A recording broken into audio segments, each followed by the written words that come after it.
الحمد لله وكفى وسلام على عباده الذين اصطفى أما بعد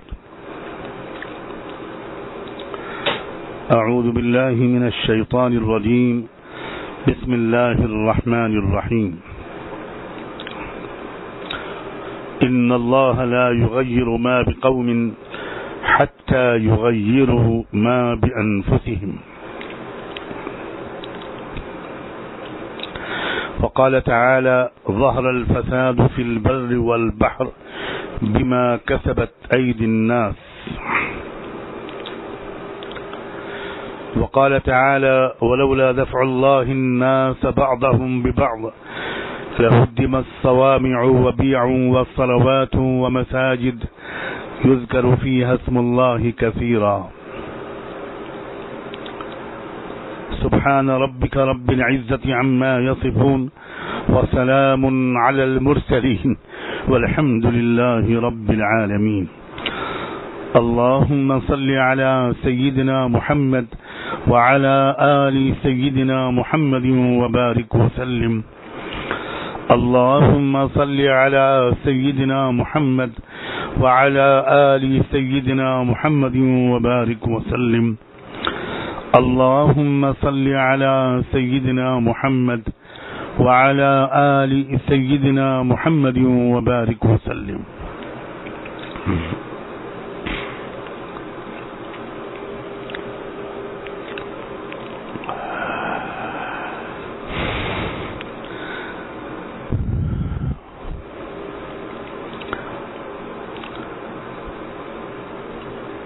یہ عاجز اس نیت کے ساتھ یہ گفتگو شروع کر رہا ہے کہ جو حضرات خانقاہ میں تشریف لائے ہوئے ہیں آج کی مجلس میں، ان میں سے ایک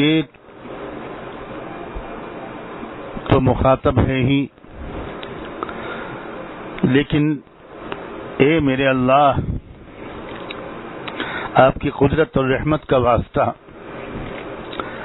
کہ سیہکار امتی کا آج کا یہ پیغام اپنے کرم سے امت مسلمہ کے زیادہ سے زیادہ افراد تک، علماء کرام تک، دانشوروں تک، اساتذہ اور پروفیسرز تک، میرے تمام بھائیوں اور بہنوں تک، نوجوان عزیزوں، بچوں اور بیٹیوں تک، الغرض زیادہ سے زیادہ امت مسلمہ کے افراد تک، اور بالخصوص بر صغیر کے افراد تک آج کی اس عاجز کی یہ معروضات پہنچ جائیں۔ اللہ تعالیٰ کی قدرت میں یہ بھی آسان ہے۔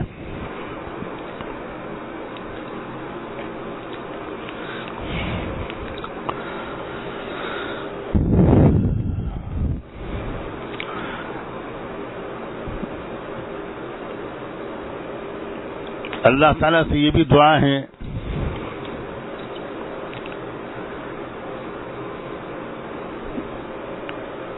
کہ ایک ایک لفظ مجھے اس مقام کی حرمت اور تقدس کا خیال کر کے بولنے کی توفیق ہو جہاں ایک بار پھر میرے مولا نے مجھے پہنچا دیا ہے،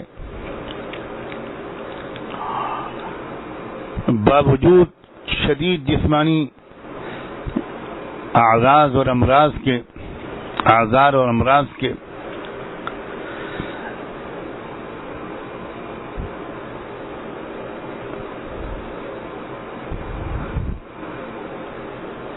میں جو بھی عرض کروں وہ اس عرض مقدس کا خیال کر کے عرض کروں اور جو حضرات اور خواتین سنیں اس کو وہ خصوصی توجہ کے ساتھ اور اہمیت کے ساتھ سنیں اور کوشش کریں کہ ایک ایک گزارش پر ہم سب عمل کریں.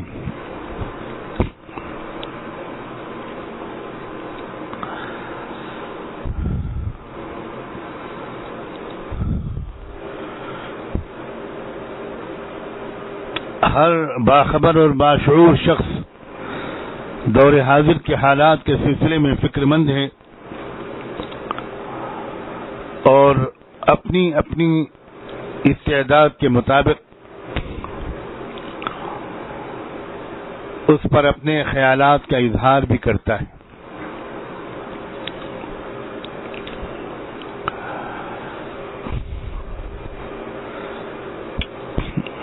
سب سے پہلے تو یہ سبق تازہ کیجیے اور اس عقیدے کو مستحضر کیجیے کہ حالات کے رونما ہونے کا ظاہری سبب چاہے جو بھی لوگ نظر آتے ہوں، جو حکومتیں، جو پارٹیاں، جو طاقتیں نظر آتی ہوں، اصل میں حالات کا رونما کرنا، بنانا اور بگاڑنا ان کے ہاتھ میں نہیں ہے. ہم جس رب پر ایمان لائے ہیں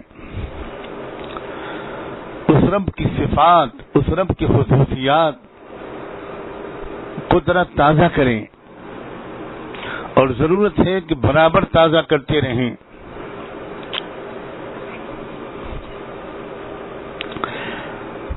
ہم جس رب پر ایمان لائے ہیں وہ ایسا رب نہیں ہے کہ جس نے اس دنیا کو پیدا تو کر دیا، قوموں کو پیدا کر دیا، زمین و آسمان اور ساری مخلوقات پیدا کر دی، اور اس کے بعد وہ الگ تھلگ ہو کر کھڑا ہو گیا اور انسانوں سے کہا کہ اب تم جو چاہو کرو. ایسا نہیں ہوتا. بلا شبہ وہ انسانوں کو موقع دیتا ہے. اس نے انسانوں کو ایک بڑی حد تک اختیار اور ارادے کی طاقت دی ہے، اور بلا شبہ وہ جلدی مداخلت نہیں کرتا. لیکن ایسا بھی نہیں ہے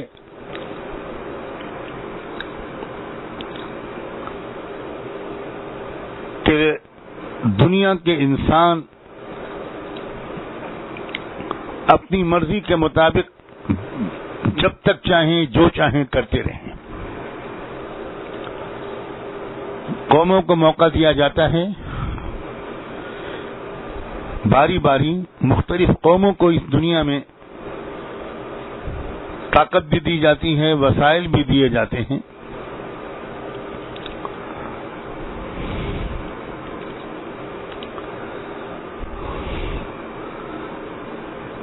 جب کوئی قوم کوئی اس طاقت اور اس حکومت اقتدار اور اس اختیار اور ان وسائل کو غلط استعمال کرتی ہے اور بے حد غلط استعمال کرتی ہے، کمزوروں پر ظلم کے پہاڑ توڑنے لگتی ہے، تو ایک اسٹیج ایسا آتا ہے جس میں وہ رب مداخلت کرتا ہے اور وہ مظلوموں اور کمزوروں کی مدد کرتا ہے. وہ لوگ جو دنیا میں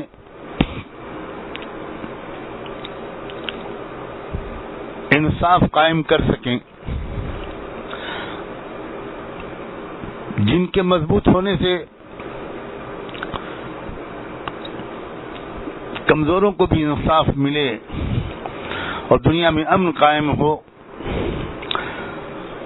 وہ پردے کے پیچھے رہتے ہوئے دنیا میں ایسے حالات رونما کرتا ہے کہ وہ طاقتیں اوپر آ جاتی ہیں اور ظلم کرنے والی طاقتوں سے کمزوروں کو چھٹکارا مل جاتا ہے. تاریخ میں ایسا بار بار ہوا ہے اور ہوتا رہے گا.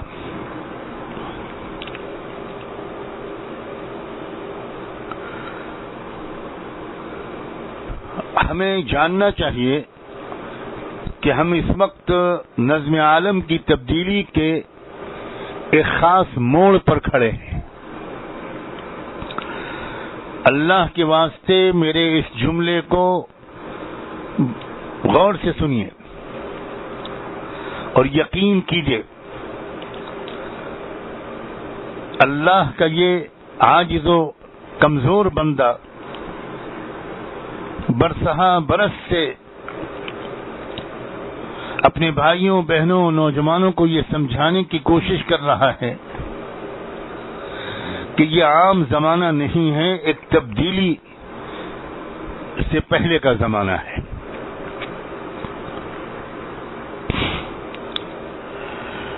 جب نظم عالم میں تبدیلی کا زمانہ آنے لگتا ہے تو اس وقت جو لوگ ہوتے ہیں ان کی ذمہ داری بہت زیادہ بڑھ جاتی ہے.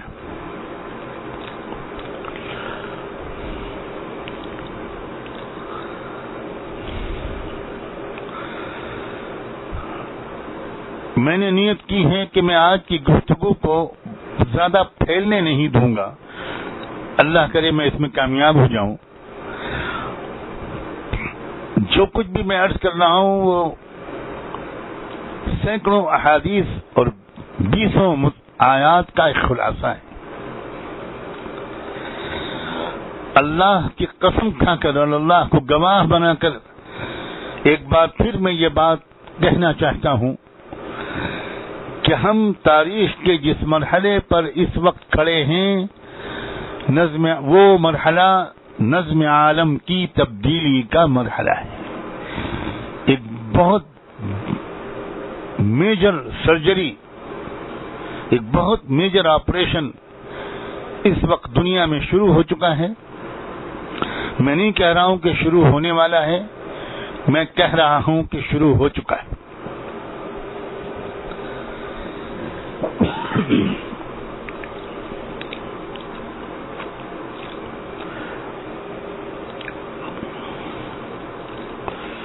جب ایسا وقت آتا ہے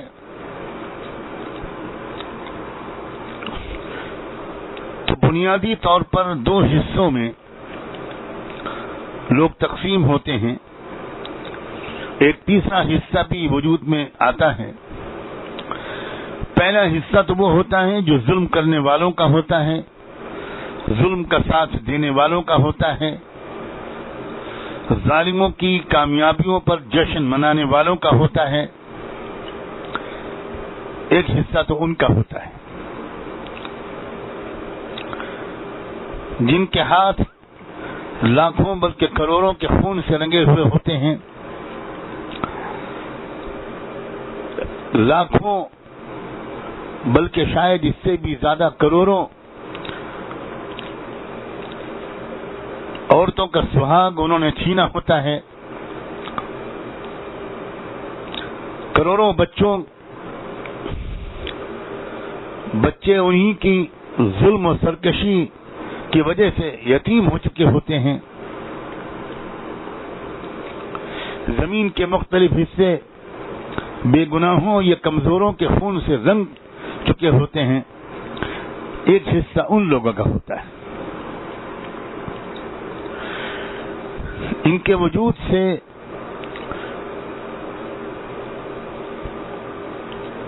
ان کے غلبے کے دور سے دنیا کو نجات ملنے والی ہوتی ہے. ایک طبقہ تو ایسے لوگوں کا ہوتا ہے. دوسرا طبقہ ان لوگوں کا ہوتا ہے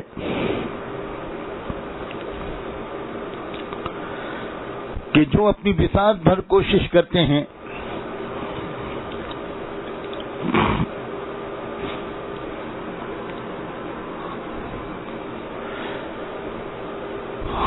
ظلم کرنے والوں کے مقابلے کی مظلوموں کی مدد کی کوشش کرتے ہیں، کمزوروں کی مدد کی کوشش کرتے ہیں، بھلائیوں کا ساتھ دینے کی کوشش کرتے ہیں،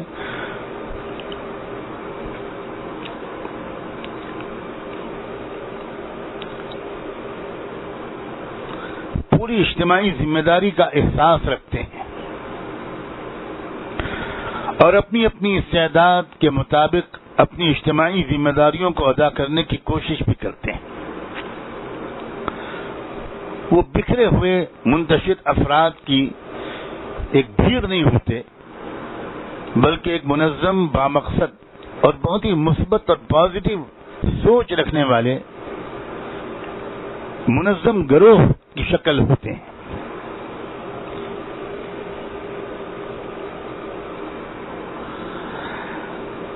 اور یہ لوگ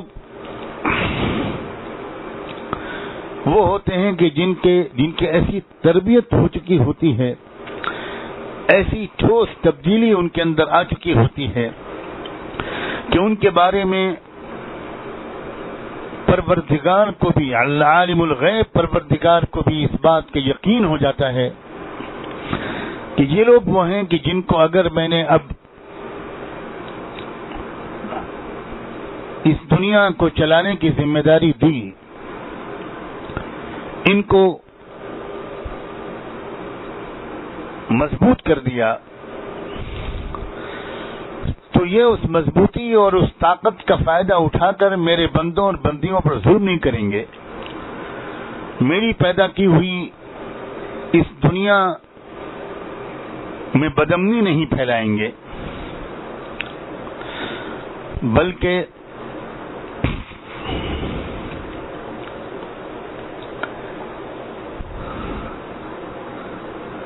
غریبوں کی خدمت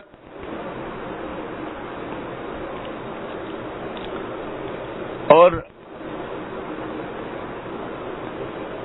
زمین و آسمان کی پیداوار کو، زمین اور آسمان اور کائنات میں موجود پیدا ہونے والی اشیاء اور اسباب کو دیانتداری اور سلیقے کے ساتھ انسانوں کی خدمت میں صرف کریں گے۔ ان کے اندر بہت خوبیاں ہوں گی، ناقابل برداشت کرنے والی چیزوں کو یہ برداشت کرنے والے ہوں گے، نامناسب کاموں سے اپنے آپ کو روکے رکھنے والے ہوں گے، بڑے ظرف اور اونچے اور پاک صاف اخلاق والے ہوں گے۔ تو یہ دوسرا ایک گروہ ہوگا۔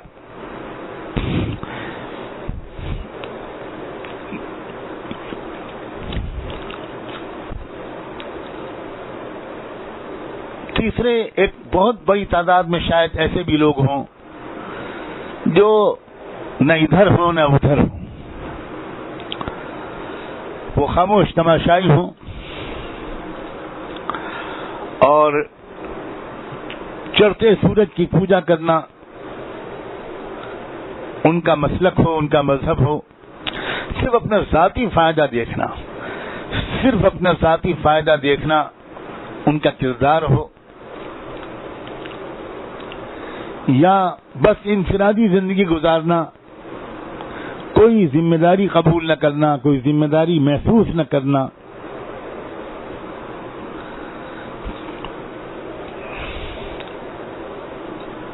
ایسا جو تیسرا طبقہ ہوتا ہے یہ بہت ہی شدید خطرے میں ہوتا ہے کہ یہ تیسرا شاید نہ رہے، اس کا شمار بھی اسی گندے اور ناپاک اور ظالم گروہ کے ساتھ ملا کر دیا جائے۔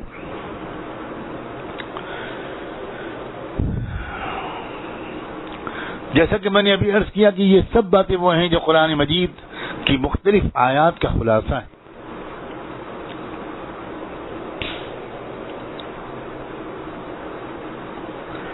کتنی آیات میں اللہ نے منافقین و منافقات کو مشرکین و مشرکات کے ساتھ ملا کر تذکرہ کیا ہے، کتنی آیات ہیں جن میں ظالم گروہ کے ساتھ سخت معاملہ کرنے کا جب وقت آیا تو ہدایت دی گئی کہ اب ان کے ساتھ نرمی چھوڑو، سخت معاملہ کرو، سختی کے ساتھ ان کا مقابلہ کرو، تو وہیں ملا دیا گیا ان لوگوں کو بھی جن کا ذکر میں نے تیسرے طبقے کے طور پر کیا ہے. جاہد الکفار والمنافقین واغلظ علیہم.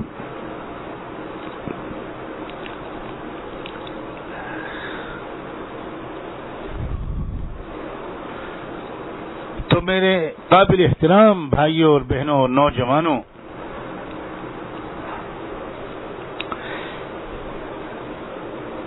اللہ کے واسطے اب تو یہ بات سنجیدگی سے سن کر کچھ فیصلے کرو کہ یہ ایک نظم عالم میں تبدیلی کا وقت ہے. آغاز ہو چکا ہے.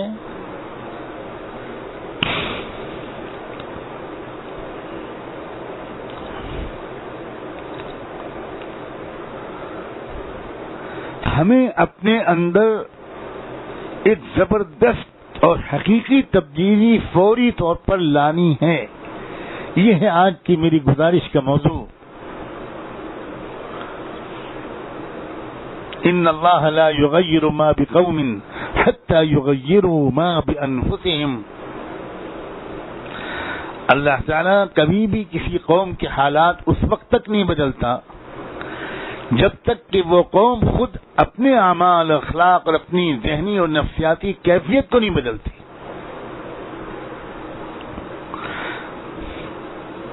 اگر ہم چاہتے ہیں کہ حالات بہتری کی طرف جانا شروع ہوں تو ہمیں ابھی سے، آج سے اور ابھی سے اپنے اندر کچھ تبدیلیاں لانی ہیں.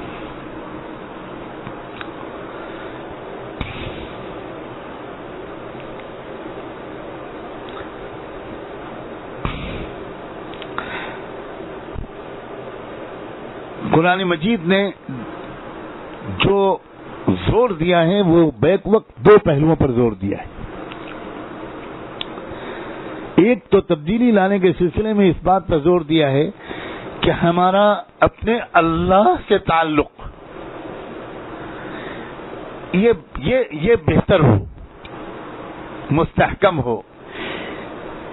اس تعلق میں ایک محبت کا ذائقہ آ جائے، اپنائیت کا، عبدیت کا، بندگی کی کیفیت کا، ذکر اور انابت اور عبودیت کا رنگ ہمارے اوپر غالب ہو جائے. ایک تو اس پہلو پر زور دیا ہے، اور دوسرے جس پہلو پر زور دیا ہے وہ یہ کہ ہم اللہ کی مخلوق کے لیے زیادہ سے زیادہ مثبت جذبات رکھ کر نفع بخش ثابت ہوں، خدمت کریں، ہم اللہ کی مخلوق کے کام آئیں، ہم اس قابل اپنے کو بنائیں دونوں پہلوؤں سے کہ اللہ تعالی ہمارا انتخاب کرے اور ہم کو اس صف میں شامل کر دے جس کو آنے والے دنوں میں اللہ تعالی اس دنیا کی قیادت اور اللہ اپنی مخلوق کی خدمت کے لیے چنے کہ اب تم سنبھالو اس دنیا کو. جن کو میں نے پچھلے صدیوں میں موقع دیا ہوا تھا انہوں نے بہت غلط استعمال کیا اور بہت ظلم کیا. اب میں ان کو معزول کرتا ہوں، اب میں ان کو ڈسمس کرتا ہوں اور اب تم کو اپائنٹ کرتا ہوں. دو قسم کی خوبیاں ہمارے اندر ہونی چاہیے. ایک تو ہمارا تعلق اپنے رب سے، اپنے اللہ سے بہت بڑے. سورہ حج وہ سورت ہے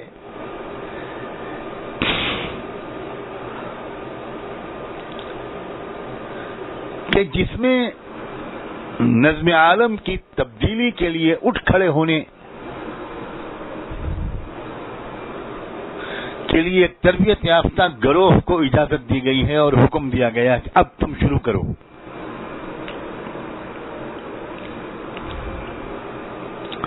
اس لیے کہ تم کو مجھ پر بھروسہ ہے. ابھی تک تو تم سے کچھ کہا جا رہا تھا کچھ اور، لیکن اب ہم تم سے کہتے ہیں کہ ذمہ داری سنبھالو.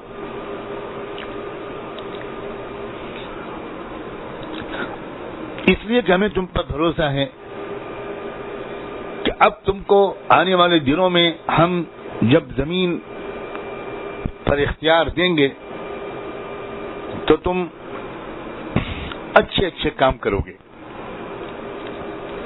میری مخلوق کی خدمت کرو گے، میری مخلوق سے کچھ چھینو گے نہیں، میرے بندوں سے، میری مختلف قوموں سے تم کچھ چھینو گے نہیں، بلکہ ان کو بہت کچھ دو گے تم. الذین مکناہم فی الارض اقاموا الصلاة وآتوا الزکاة وامروا بالمعروف ونہوا عن المنکر.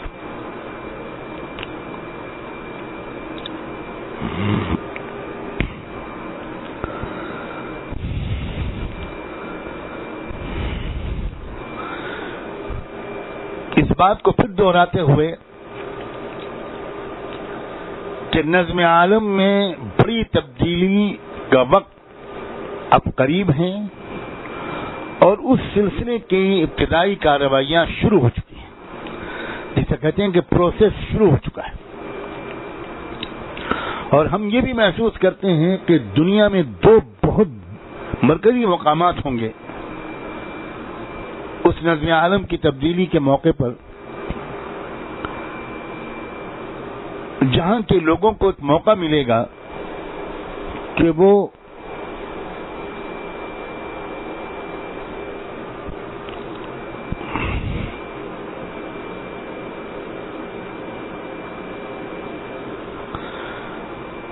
ایک بڑا اہم کردار ادا کریں اس پوری دنیا کے سسٹم میں تبدیلی لانے کا. ان دو علاقوں میں سے ایک علاقہ وہ ہے جہاں مسجد اقصی موجود ہے، اور ایک علاقہ وہ ہے جہاں ہم اور آپ ہیں. یہ پورا خطہ یہ بھی گویا ایک اس تبدیلی کا ایک اہم مرکز کے طور پر منتخب ہو چکا ہے. اب سوال یہ ہے کہ ہم قبول ہو جائیں اللہ تعالیٰ کی طرف سے، ہم بھی قبول ہو جائیں اللہ تعالیٰ کی طرف سے، اس صالح اور تبدیلی لانے والوں میں ہمارا بھی شمار ہو جائے، ہم بھی اپنے ملک میں، اپنے خطے میں، اپنے علاقے میں امن اور انصاف کے قائم کرنے والوں میں ہمارا بھی نام لکھ لیا جائے. اس کے لیے ہمارے اندر یہ جذبات پروان چڑھنے چاہیے، ہماری اندر ایک زبردست ذہنی تبدیلی ہونی چاہیے. اللہ کے بندو، بات میں کن لفظوں میں ادا کروں؟ بیماری کی وجہ سے میرے اندر جو کمزوری پیدا ہوئی ہے، اللہ بہتر جانے، میرے گناہوں کی وجہ سے، کہ میں اپنے پوری طرح کھل کر اپنے معافی ضمیر کو ادا بھی نہیں کر پا رہا ہوں.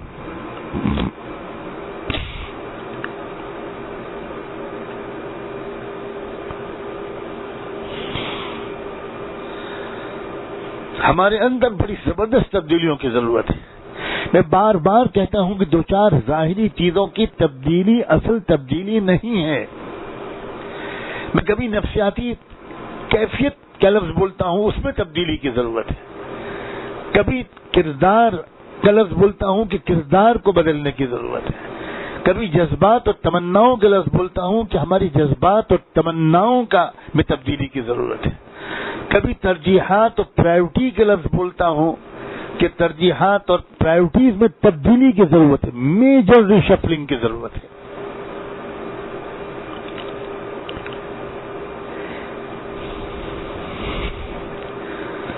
جن میں سے ایک بہت بڑی تبدیلی یہ ہے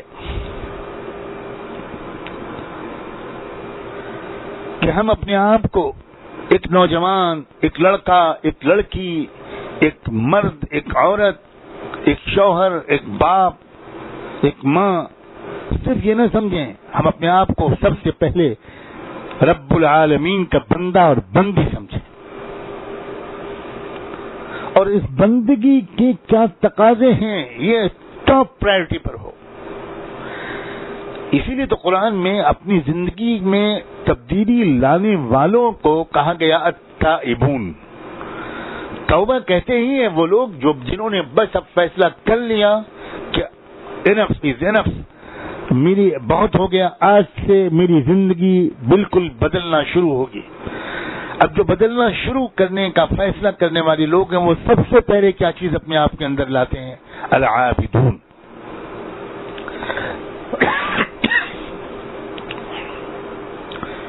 بندگی کا تعلق اللہ سے قائم.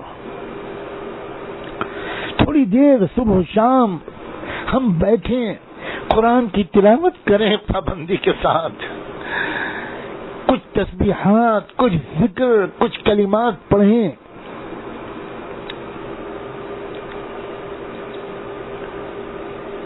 امید ہے کہ آپ سب کے ہاتھ میں قلم اور کاغذ ہوگا. جیسے کہ پہلے میں نے گزارش کی تھی کہ سارے لوگ قلم اور ڈائری لے کر بیٹھے. کچھ آیات اور کچھ اعمال، کچھ چیزیں ہیں جو آپ نوٹ کریں. اللہ کے واسطے یقین کر کے نوٹ کریں.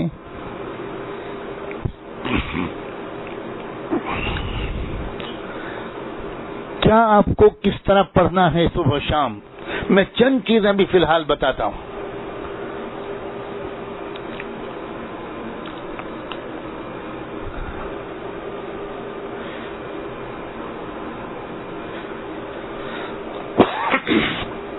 اللہ کے کچھ بندے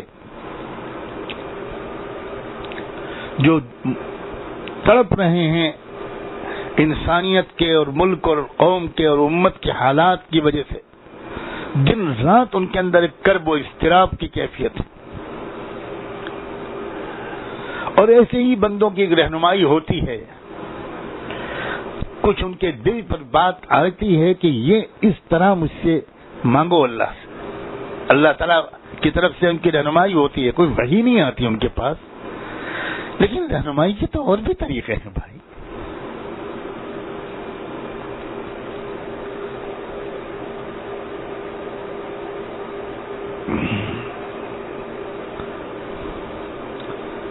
تو سب سے پہلے آپ یہ نوٹ کریں،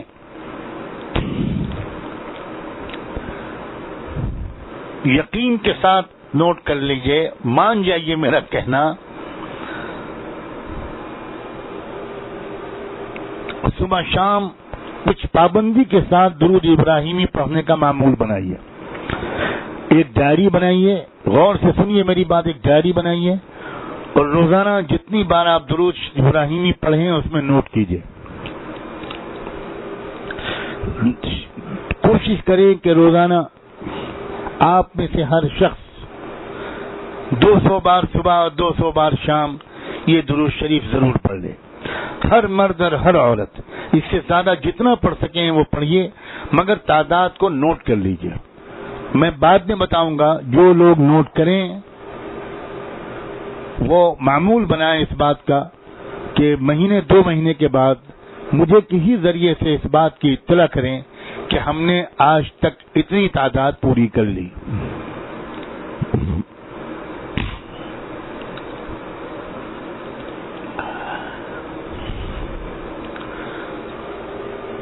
درود ابراہیم جو آپ نماز میں پڑھتے ہیں وہ پورا درود 200 بار صبح اور 200 بار شام کم سے کم، ورنہ اس سے زیادہ ہونا چاہیے، بہت زیادہ ہونا چاہیے. جہاں تک میری آواز پہنچ رہی ہے وہ سب لوگ میرے مخاطب ہیں. اللہ کے واسطے میں تم سے کس طرح درخواست کروں کہ شاید یہ آخری دن ہیں، ان دنوں میں ہم نے کچھ کر لیا تو شاید ہمیں بہت بڑے عذاب سے بچ جائیں. دوسرے درود تنجینا جو آپ سنتے ہیں، اکثر میں بھی اپنے دعاؤں میں اس کے ذریعے اللہ سے بھیک مانگتا ہوں. درود تنجینا یا تنجینا یہ عام طور سے دعاؤں کی کتابوں میں مل جاتا ہے. انشاءاللہ میں کوشش یہ بھی کروں گا کہ کچھ چیزوں کو چھپوا لیا جائے. درود تنجینا یہ بھی کوشش کریں کہ صبح اور شام کم سے کم 200 بار صبح اور 200 بار شام. تمام اساتذہ، تمام طلباء، تمام حضرات، تمام حاضرین، تمام مرد اور عورتیں، ہر گھر میں ہر شخص یہ معمول بنا لیجئے، اللہ کے واسطے بنا لیجئے. میں کاش کہ یہ موقع ہوتا اور میں آپ سب کے پاس آتا، آپ کے گھر پہ آتا، دروازے پہ کھڑا ہو کے کسی فقیر اور بھکاری کی طرح سزا لگاتا اور آپ سے یہ عہد لیے بغیر دروازے سے آگے نہ بڑھتا کہ آپ آج سے پڑھنا شروع کر دیں گے۔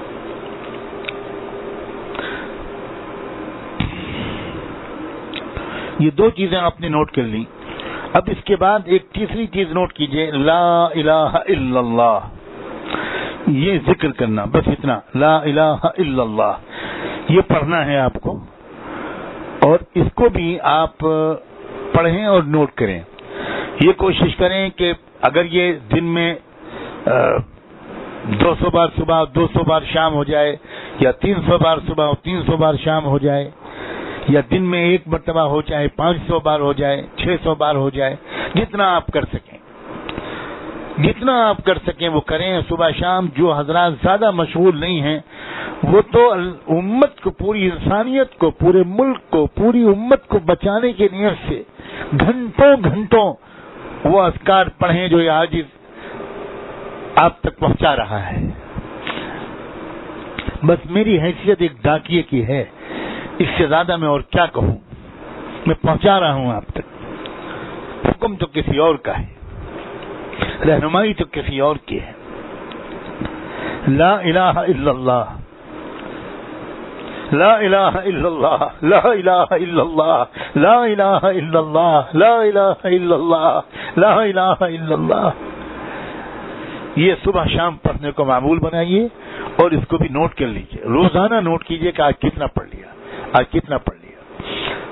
پھر مہینے 2 مہینے میں ٹوٹل کر کے مجھے بتا دیجئے کہ اس تاریخ تک اتنا ہو گیا۔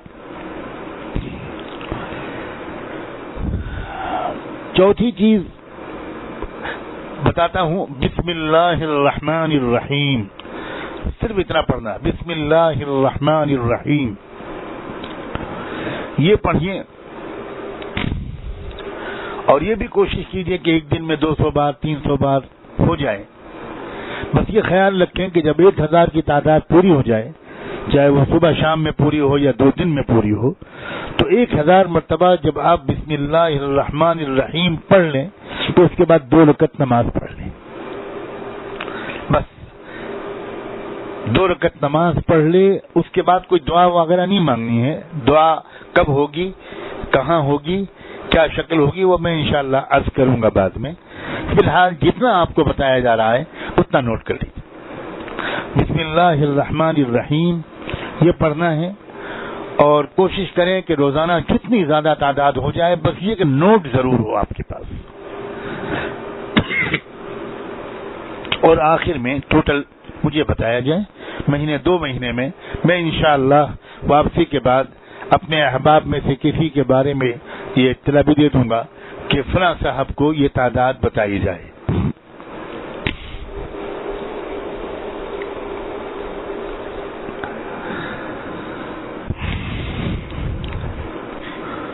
ابھی تو فی الحال پڑھنا شروع کر دیں آپ حضرات، اللہ آپ کو بہت جزائے خیر دے۔ اور میں کس سے کہوں، آپ ہی سب سے کہتا ہوں، اللہ اپنے کرم سے مجھ فقیر کی آواز اپنے بندوں اور بندیوں تک پہنچا دیجیے، ان کے دل میں اتار دیجیے، کیونکہ سب کے دل صرف آپ کے ہاتھ میں۔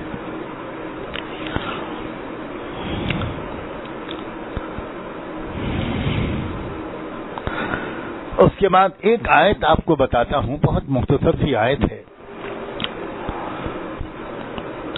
قلنا یا نار کونی بردا وسلاما علی ابراہیم، قلنا یا نار کونی بردا وسلاما علی ابراہیم، قلنا یا نار کونی بردا وسلاما علی ابراہیم۔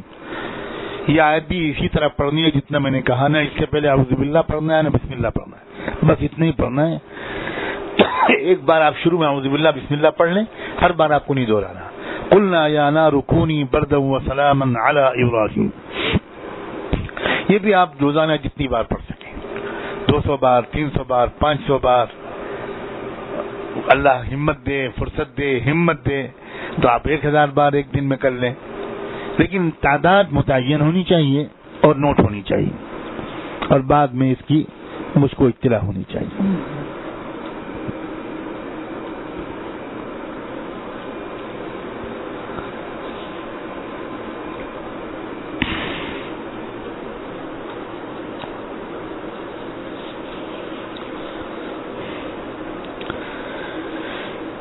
ایک اور آیت ہے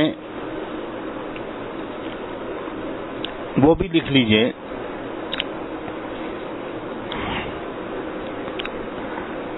حسبی اللہ لا الہ الا ہو علیہ توکلت وہو رب العرش العظیم. حسبی اللہ لا الہ الا ہو علیہ توکلت وہو رب العرش العظیم. حسبی اللہ لا الہ الا ہو علیہ توکلت وہو رب العرش العظیم. یہ بھی آپ جتنی بار پڑھ سکیں، بس یہ کہ روزانہ پڑھیں، صبح و شام پڑھیں، اور نوٹ کر لیں کہ کتنی تعداد پڑھ لی آپ نے.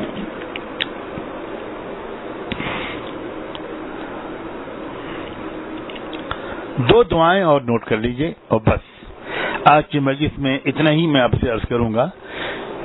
چیزیں اور بھی ہیں، لیکن جب مجھے اطلاع ہونے لگے گی کہ اتنی تعداد ہو گئی، اتنے لوگوں نے عمل شروع کر دیا، تو آپ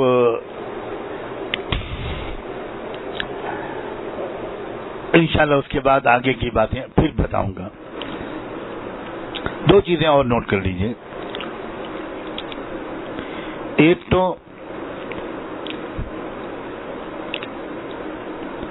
یا حی یا قیوم برحمتک نستغیث، یا حی یا قیوم برحمتک نستغیث، یا حی یا قیوم برحمتک نستغیث. عجیب و غریب دعا ہے، یہ بھی آپ کو روزانہ پڑھنا ہے اور مانگنا ہے اللہ سے ان الفاظ کے لیے ذریعہ دعا.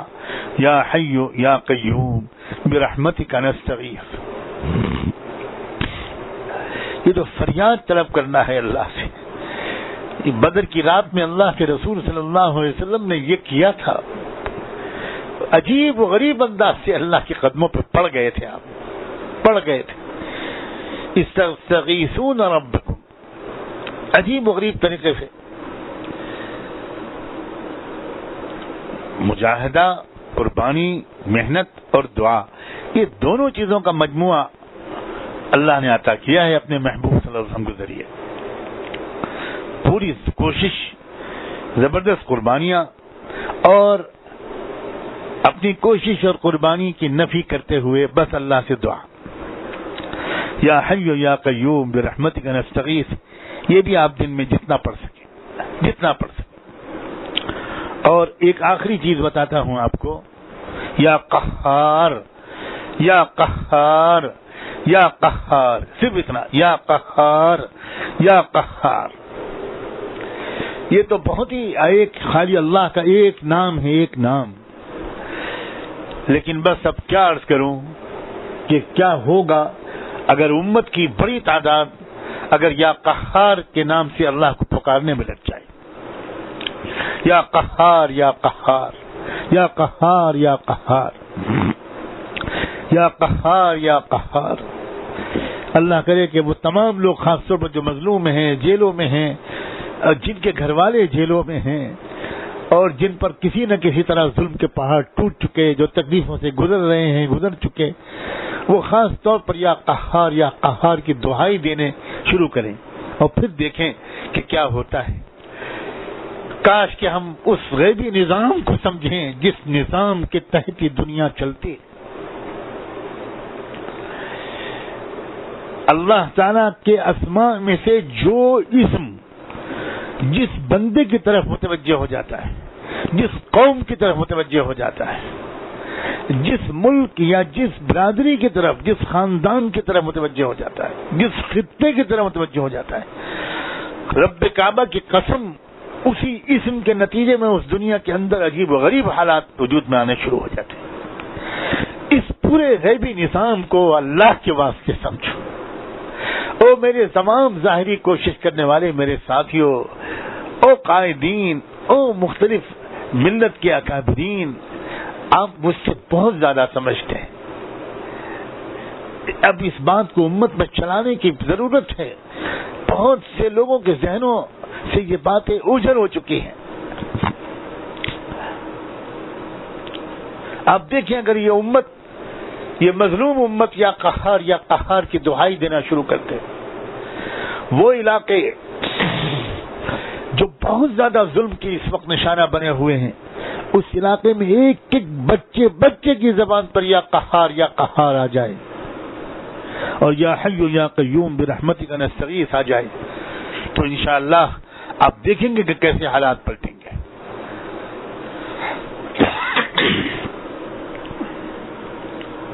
تو میں نے 2 دعائیں بتائیں آخر میں، یا حی یا قیوم برحمتک نستغیث، یہ بھی 100 مرتبہ 500 مرتبہ 1000 مرتبہ جتنا آپ پڑھ لیں، مگر یہ نوٹ ضرور کریں.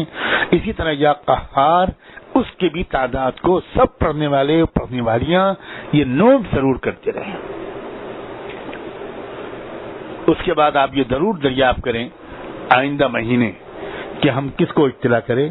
انشاءاللہ میں اپنے ساتھیوں سے مشورہ کر کے اور حضرات کے مشورے سے انشاءاللہ آپ کو کچھ نام بتا دیے جائیں گے تاکہ آپ کو رابطہ قائم کرنے میں آسانی ہو.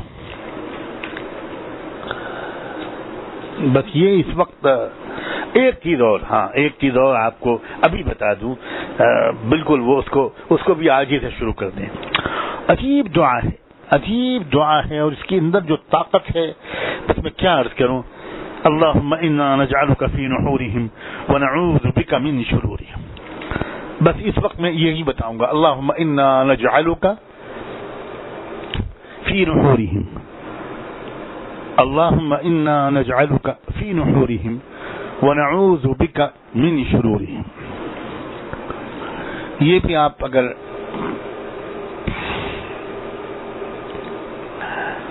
معمول بنا لیں اور صبح شام اس کو آپ پڑھیں، آپ کوشش کریں کہ 100 بار صبح اور 100 بار شام ہو جائے. سارے گھر کے لوگ پڑھیں اس کو. ایک گھر میں سب لوگ پڑھیں گے تو روزانہ ایک گھر میں 300-500 مرتبہ ہو جائے گا. اور اس کو نوٹ ضرور کریں، سب لوگ نوٹ ضرور کریں. اس میں کچھ بات ہے جس کی وجہ سے میں اس پر اصرار کر رہا ہوں اور میں پھر کہہ رہا ہوں کہ میں تو نقل کرنے والا ہوں، پہنچانے والا ہوں، صاحب اختیار نہیں ہوں. اللہم انا نجعلک فی نحورہم ونعوذ بک من شرورہم. یہ پڑھیں، صبح شام دونوں وقت پڑھ لیں. ہر نماز کے بعد پڑھنے کا معمول بنا لیں، بڑی آسانی سے ہو جاتا ہے. اگر آپ 100 بار ہر نماز کے بعد پڑھ لیں گے تو 500 بار آسانی سے دن میں ہو جائے گا. اور گھر کے 2-3 لوگ مل کے 4 لوگ مل کے کریں گے تو ہر گھر میں 2000 بار ہو جائے گا اوسطاً. تو بہت جلدی بڑی لمبی تعداد ہو جائے گی. لیکن نوٹ ضرور کریں. بس اس پر میں بہت زور دے رہا ہوں کہ نوٹ ضرور کریں. یہ کریں گے تو انشاءاللہ ہمارے اندر ایک امت کی فکر بھی آئے گی، اللہ تعالیٰ سے ہمارا تعلق بڑھے گا. یا ایھا الذین آمنوا ارکعوا واسجدوا واعبدوا ربکم وافعلوا الخیر. عجیب جامع رہنمائی ہے قرآن کے. ایک طرف اللہ تعالیٰ یہ فرما رہے ہیں کہ رکوع کرو، سجدے کرو، میری بندگی کرو، ساتھ میں یہ بھی فرما رہے ہیں وافعلوا الخیر، اور خیر کے کام کیا کرو. اب میں دوسری بات عرض کرتا ہوں کہ ہم کو اس ذکر دعا اور تسبیح اور ان درود کے اہتمام کے ساتھ دوسرا کام کیا کرنا ہے. دوسرا کام یہ کرنا ہے کہ اللہ کے بندو ایک تبدیلی ہم نے یہ لانی ہے کہ ہم ایک انفرادی حیثیت کے علاوہ ہماری ایک حیثیت یہ ہے کہ ہم ایک بہت ہی ایسے گروہ کے فرد ہیں. ہم ایک جماعت کے رکن ہیں، ایک گروہ کے فرد ہیں. جس جماعت اور جس گروہ اور جس امت کا اصل میں نصب العین تھا انسانیت کی خدمت،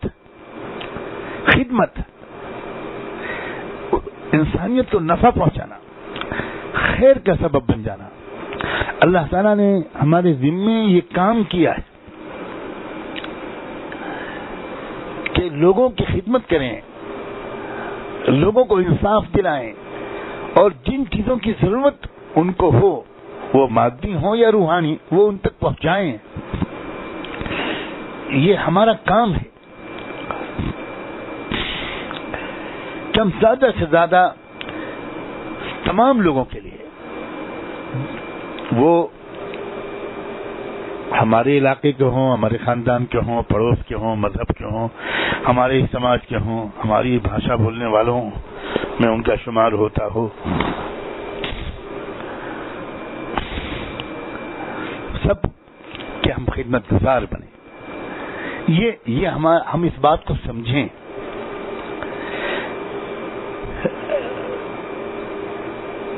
ہمارا تعلق اپنے محلے والوں سے، گاؤں والوں سے، علاقے والوں سے، ملک والوں سے، مسجد والوں سے، پڑوس والوں سے، کسی بھی مسلک کے لوگ ہوں، کسی بھی جماعت سے تعلق ہو، کسی بھی سماج کے ہوں، کسی بھی دھرم کے ہوں، کوئی بھی ان کی بھاشا ہو، وہ اللہ کے بندے ہیں. اس رشتے سے ہمارے بھائی ہیں، وہ ہماری بہنیں ہیں، وہ ہماری بیٹیاں ہیں.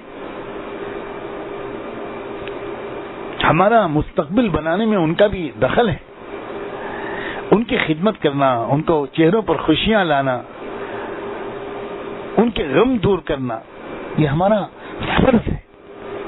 واللہ اگر ہم نے یہ فرض ادا نہ کیا تو ہم کو سزا ملے گی، اور ہم نے اگر یہ فرض ادا کیا تو ایسا انعام ملے گا.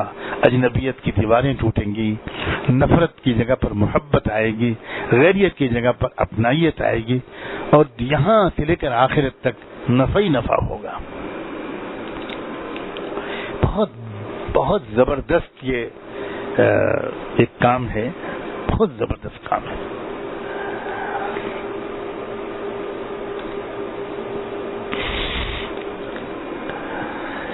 یوسف علیہ السلام کی ذرا مثال کو تو سامنے رکھی. میں نے بہت تفصیل سے ایک بیان کیا تھا، اور اس کو الفرقان میں اسی اگست کے شمارے میں جو انشاءاللہ آپ کو ملے گا، وہ آپ بہت غور سے پڑھیے. اس کو بہت تفصیلی بیان ہے میرا جو اس میں چھپا ہے. میں اس وقت اس کی پورا مضمون اب نہیں بیان کروں گا، کیونکہ میں بہت لمبا بیان نہیں کرنا چاہتا. اس کو پڑھیے، اللہ کے واسطے اس کو پڑھیے. دیکھیے یوسف علیہ السلام کا جو کردار تھا، بہت ستایا ان کو مصر کی قوم نے، بہت ستایا، طرح طرح سے ستایا، غلام بنایا اور جیل میں ڈال دیا بالکل بے گناہی کے باوجود. وہ بہت پاک دامن انسان تھے، بہت ہی شریف النفس انسان تھے، بہت خوش اخلاق تھے. مگر ظالم حکومتیں کیا کرتی ہیں؟ وہ تو ہمیشہ سے ظالم حکومتوں کا کیریکٹر رہا ہے، کوئی نئی بات نہیں ہے. کوئی تاریخ میں پہلی مرتبہ نہیں ایک دو ظالم لوگ آ گئے، نہیں، یہ تو ہوتا رہتا ہے. اور ظالموں کا انجام کیا ہوتا ہے، اور وہ بھی سب تاریخ میں بار بار آیا ہے.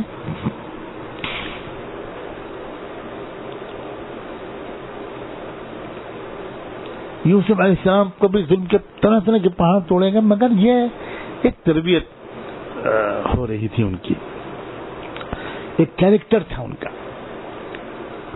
عجیب انسان تھے وہ. جو بار بار میں نفسیاتی اور ذہنی اور مزاجی تبدیلی کی بات کر رہا ہوں، میں جانتا ہوں کہ میں جو بات کہنا چاہتا ہوں وہ میں کہہ نہیں پاتا، اور جتنا کہہ لیتا ہوں اس کو بھی سمجھنا میرے دوستوں کے لیے مشکل ہوتا ہے کہ میں چاہتا کیا ہوں.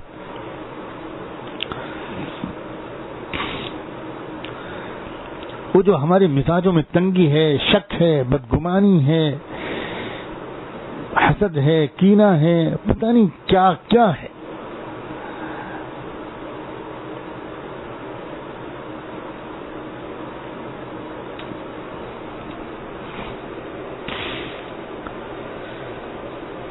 اللہ اکبر کبیرہ.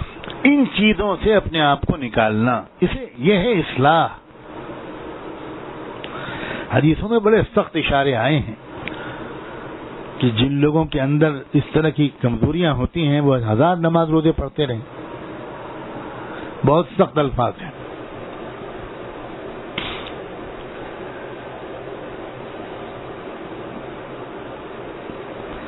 یوسف علیہ السلام کی مثال کو سامنے رکھیے.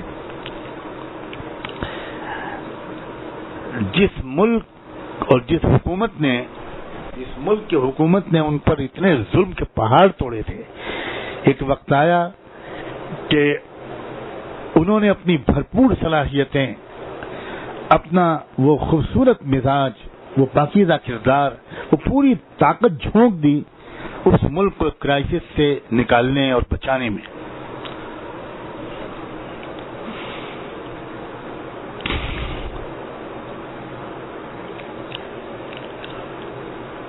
ملک ایک ایسے بحران میں پھنس گیا تھا کہ ڈر تھا اس بات کا کہ لاکھوں لوگ بھوک سے مریں گے، اس لیے کہ جب عیاش اور ظالم حکومتیں مسلط ہو جاتی ہیں تو ان کو عوام کے مسائل سے کوئی دلچسپی نہیں ہوتی، ان کا تو ایجنڈا ہی کچھ اور ہوتا ہے، عوام کو تو وہ دوسرے مسائل میں الجھائے رکھتے ہیں۔ آپ دیکھو ذرا اپنے اس پیارے ملک کا حال دیکھو، کیا بتاؤں میں آپ سے، اس ملک کے حقیقی مسائل کیا ہیں اور کس قدر پریشان ہیں لوگ۔ کیا کوئی کسان بلا وجہ خودکشی کرتا ہے؟ خودکشی کرنا کوئی معمولی کام ہے؟ یہ لفظ بول دیا خودکشی کرنا، ذرا سوچو ایک منٹ بیٹھ کے کہ انسان اپنے آپ کو گلے میں پھندا لگا رہا ہے، اپنے آپ کو ہلاک کر رہا ہے۔ زندگی انسان کی سب سے زیادہ عزیز ہوتی ہے، آدمی کو جان اور مال دو ہی چیزیں پیاری ہیں، پوری جان لگا کے مال کماتا ہے، لیکن جب جان پر خطرہ آنے لگتا ہے تو پورا مال خرچ کر کے جان بچانے کی کوشش کرتا ہے۔ مگر کہ کون لوگ ہیں، 12 لاکھ سے اوپر سرکاری تعداد ہے ہمارے ملک میں کسان اپنے آپ کو ہلاک کر چکے۔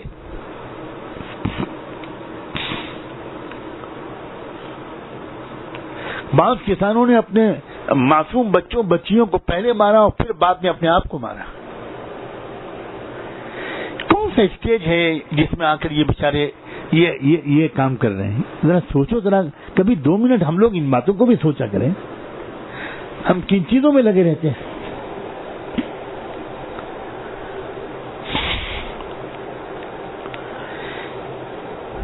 بیچارے بینک سے لون لیتے ہیں، قرض لیتے ہیں، اور پھر ان کی فصلیں پیدا نہیں ہو پاتی، اور پھر فصلوں کی قیمت نہیں مل پاتی، اور سود ہی اتنا پڑتا رہتا ہے کہ اصل قرضہ تو چھوڑیں، وہ سود بھی نہیں ادا کر پاتے، اور بالآخر ان کے سامنے کوئی راستہ نہیں رہتا۔ کتنا بڑا مسئلہ ہمارے ملک میں یہ بنتا جا رہا ہے، اور کیا ہماری حکومتیں ان مسائل کی طرف توجہ کر رہی ہیں؟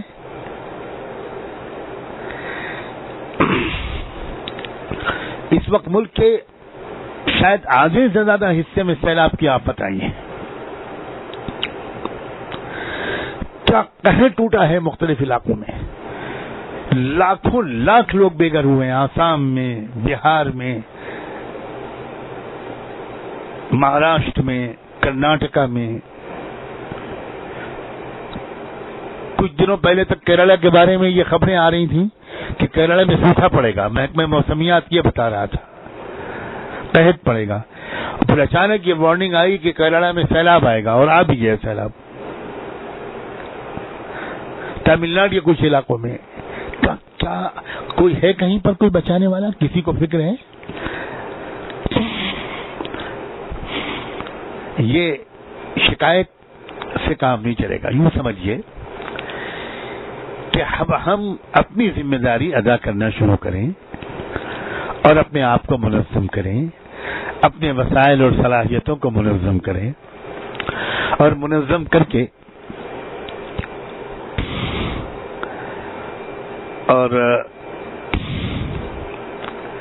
اس میدان میں اللہ کے بندیوں کی خدمت کے میدان میں اتر جائیں۔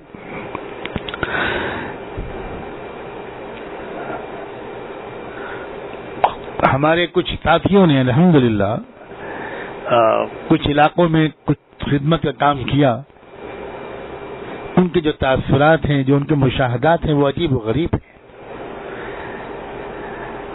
کہ کس طرح اللہ کے بندیوں نے ان کا شکریہ ادا کیا، بچ گئے ان کے سامنے، رو رو کر ان کے لیے ایشور سے پرارتھنائیں کی، دعائیں دی، ان کو کھل کر انہوں نے کہا کہ ہم کیا سمجھتے تھے کہ آپ لوگ کون ہیں اور آپ لوگ کیسے نکلے، مشکل کے وقت میں آپ ہی کام آئے۔ کوئی ہماری تعریف کرے یا نہ کرے، ہمارا فرض ہے، اور ہمیں اعتراف کرنا چاہیے، اللہ سے معافی مانگنی چاہیے کہ ہم نے اس سلسلے میں بھی اپنے فرض کی ادائیگی میں کوتاہی کی ہے۔ یوسف علیہ السلام کو تذکرہ میں کر رہا تھا، انہوں نے پوری صلاحیت جھونک دی اور ایسی عجیب و غریب محنت کی انہوں نے، اللہ اکبر، ان کو موقع دیا اور اس حکومت نے جن کو ان کو جیل میں ڈال دیا تھا، اس حکومت کو تسلیم کرنا پڑا کہ اگر ہمارے ملک کو کوئی بچا سکتا ہے اس مصیبت سے اور لاکھوں لوگوں کو مرنے سے کوئی بچا سکتا ہے تو صرف یہی بچا سکتا ہے. اور ساری دشمنی اور نفرت بھول کر وہ اس ملک کی حکومت نے ہاتھ جوڑ کے درخواست کی کہ بھائی آپ بچاؤ اس ملک کو، ہم آپ کو پورے اختیارات دیتے ہیں، جو وسائل چاہیے ہوں گے وہ ہم دیں گے، پورا آپ جو کرنا ہو اس ملک کو، ہمارے ملک کو اس بحران سے. یوسف علیہ السلام نے نہیں سوچا کہ بھائی میں کیوں بچاؤں، میں تو اب تماشا دیکھوں گا، قہقہے لگاؤں گا اور میں خوشیاں مناؤں گا کہ اور کرو بے گناہوں پر ظلم، اب سزا بھگتو. یہ کردار نبیوں کا نہیں ہوتا، اور میرے عزیزوں نبیوں کی امتوں کا بھی یہ کردار نہیں ہونا چاہیے. میں بہت درد کے ساتھ یہ بات کہہ رہا ہوں کہ اس وقت اے مسلمانوں بہت نازک دور پر ہم کھڑے ہیں. کیا کیا ہمارے بارے میں کیا جا رہا ہے، کیا کیا کہا جا رہا ہے، کیا سلوک ہمارے ساتھ کیا جا رہا ہے. ہمیں چاہیے کہ ہم اس کی وجہ سے اپنے موڈ کو خراب نہ کریں، نہ مایوس ہو، نہ غصے میں آئیں، نہ چڑچڑے پن اور فرسٹریشن میں مبتلا ہو. ہم نبیوں جیسی نفسیاتی ذہنی کیفیت بنانے کی کوشش کریں اور ان مسائل سے اس ملک کو نکالنے کی کوشش میں لگ جائیں جن مسائل میں یہ ملک اور اس کی کروڑوں کی آبادی گھری ہوئی ہے.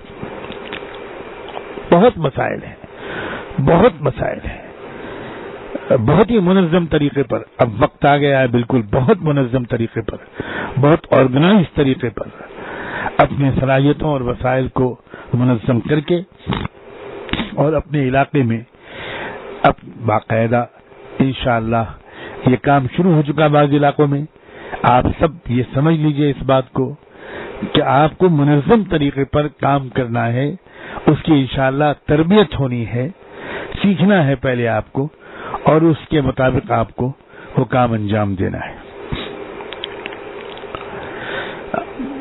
چونکہ میں اس وقت وہاں پر نہیں ہوں اس لیے ایک بار پھر اس کی عملی ترتیب وہاں پر تشکیل نہیں کر پا رہا ہوں، لیکن جو حضرات بلگام کے قریب ہیں، بلگام میں الحمدللہ ہمارے ساتھیوں نے بہت ہی منظم طریقے پر یہ کام شروع کر دیا ہے.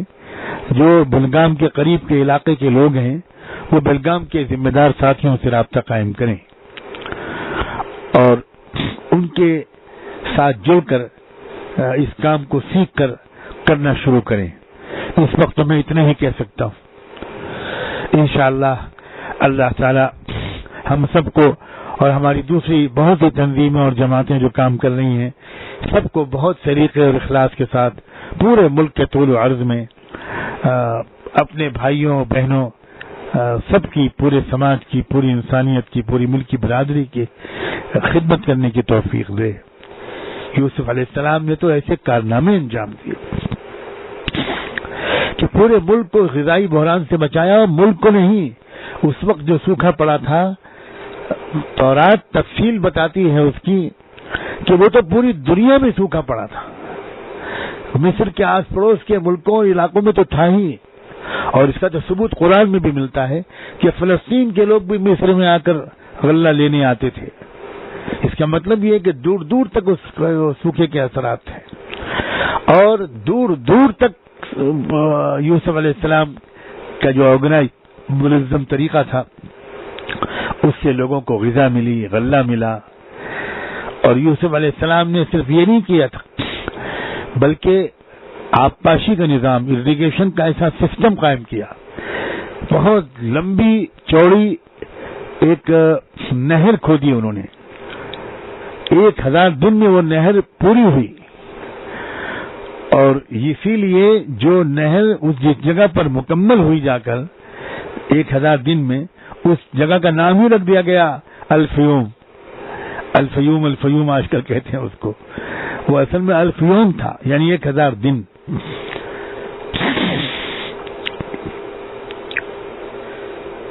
ابھی کچھ عرصے پہلے میں یہ بات عرض کروں کہ میرے مطالعے میں اس نہر کا تذکرہ نہیں آ پایا تھا، کہ کبھی آیا ہوگا تو میرے ذہن سے نکل گیا تھا۔ مولانا سلامت اللہ صاحب نے مجھے یاد دلایا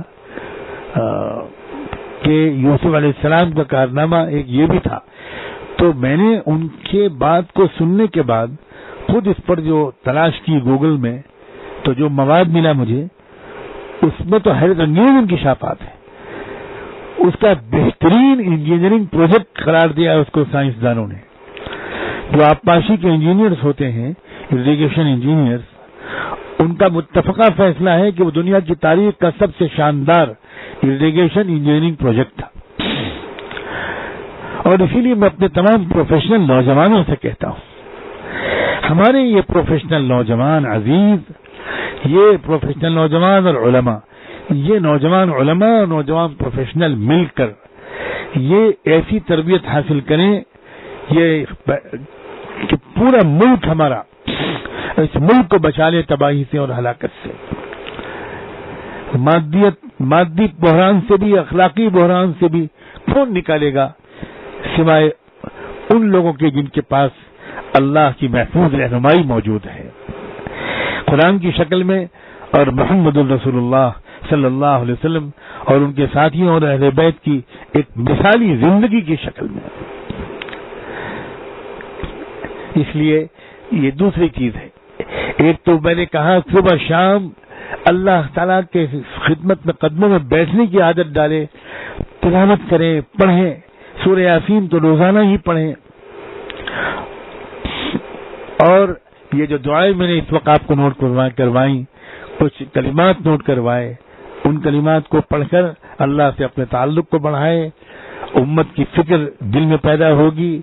جب آپ امت اور انسانیت پر آنے والے حالات ٹل جائیں اور امت اور انسانیت کو سکون مل جائے، نجات مل جائے، اس نیت سے یہ سب پڑھیں گے اور اللہ کی رضا حاصل ہو جائے، اللہ کا قرب حاصل ہو جائے، تقوی اور صبر جیسی صفات حاصل ہو جائیں، اس نیت سے پڑھیں گے تو یہ چیزیں بھی حاصل ہوں گی، اور پھر خدمت خلق کے کام میں لگیں گے تو انشاءاللہ یہ دونوں کام جب دونوں طرف ہم آگے بڑھیں گے، اللہ سے تعلق بھی بہتر ہوگا، اللہ کی مخلوق سے بھی تعلق بہتر ہوگا، ہمارا دل غصے، نفرت، مایوسی وغیرہ کے منفی جذبات سے بالکل پاک صاف ہو جائے گا، ہمارے اندر ایک ذہنی اور نفسیاتی صالح اور مثبت تبدیلی پیدا ہوگی جو لازمی ہے باہر کی دنیا میں تبدیلی لانے کے لیے۔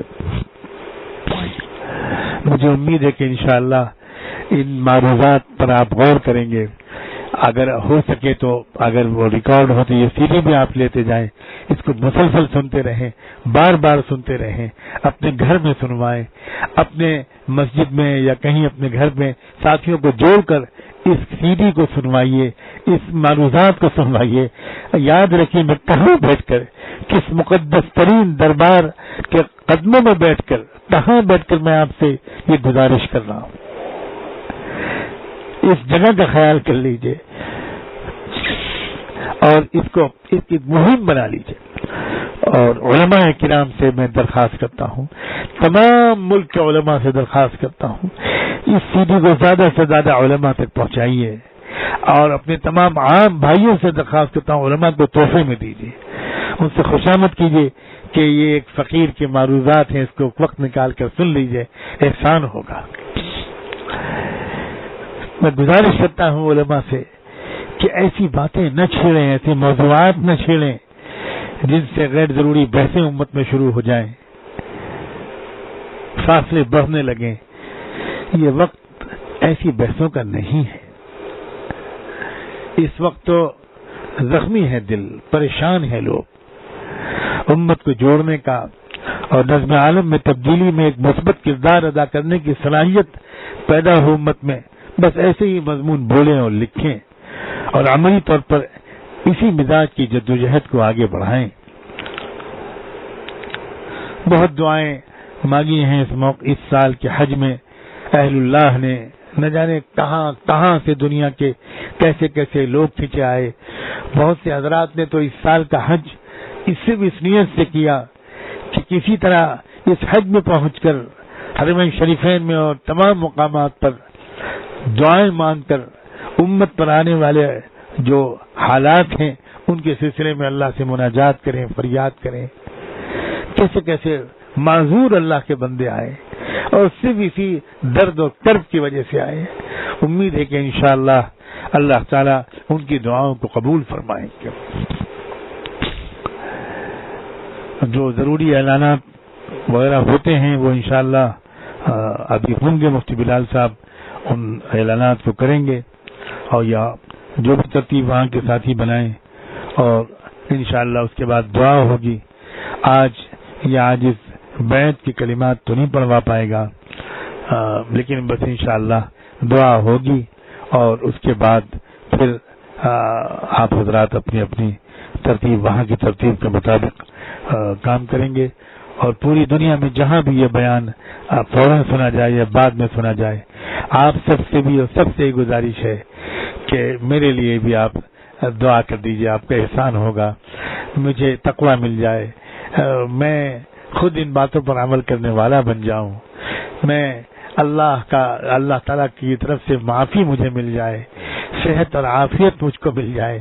اس کے لیے میرے عزیزوں، میرے محسن دوستوں، میرے لیے دعا کرنا. اللہ کا شکر ہے کہ میں آپ سب کے لیے غائبانہ دعا کرتا رہتا ہوں. خصوصاً ایک بات اور بھی کہنا چاہتا ہوں اپنے مدرسے جتنے بھی ادارے یہاں ہیں، یہاں کے اساتذہ سے، یہاں کے طلبہ سے، یہاں کے تمام کارکن ساتھیوں سے، اللہ کے واسطے اپنے کو مثالی انسان بناؤ، مثالی کردار والا بناؤ. خدا کے لیے اپنی جو کمزوریاں ہیں ان کمزوریوں کو دور کرنے کی سنجیدہ کوشش کرو. اپنی کمزوریوں کی دور کرنے کی سنجیدہ کوشش کرو. خوب ترقیاں کرو نیکیوں کے میدان میں، علم میں، ذکر میں، امت کی اور انسانیت کی فکر میں. اپنے وقت کی بہت اچھی حفاظت کرو، اچھی استعداد بڑھاؤ. اللہ تعالیٰ آپ سب کو ایک مثالی انسان بنا دے، ایک مثالی مومن بنا دے، اور مجھے بھی اللہ تعالیٰ اپنے کرم سے قبولیت سے نواز دے. جزاکم اللہ تعالی وبارک فیکم وآخر دعوانا ان الحمد للہ رب العالمین.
اللہ اکبر، لا الہ الا اللہ.